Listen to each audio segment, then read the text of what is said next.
સુરત વેડ road Variyav bridge પર પસાર થયેલા બાઇક ચાલકે સ્ટીયરિંગ પરથી કાબુ ગુમાવતા બાઇક સ્લીપ થઈ જતા માથું ડિવાઈડર સાથે ભટકાતા કરુણ મોત નીપજ્યું હતું, જ્યારે બાઇક પાછળ બેઠેલા યુવકનો આબાદ બચાવ થયો હતો।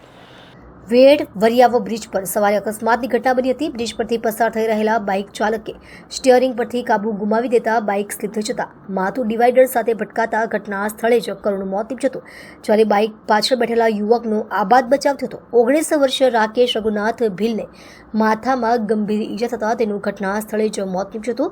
રાકેશે હેલ્મેટ પહેર્યું ન હતું। જો હેલ્મેટ પહેર્યું હોત તો તેનો જીવ બચી જતે તેવી લોકોમાં ચર્ચા છે। રાકેશ ગઈકાલે તેના વતન નર્મદાથી સુરત આવ્યો હતો। રાકેશ સહજાનંદ ગીર શાળામાં દૂધ ડિલિવરીનું કામ કરતો હતો।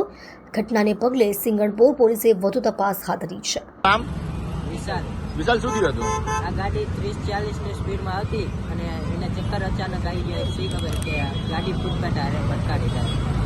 કોણ હતું? શું નામ હતું એનું? એનું નામ રાકેશ ક્યાંથી આવ્યા હતા? સહજાનંદ ગીર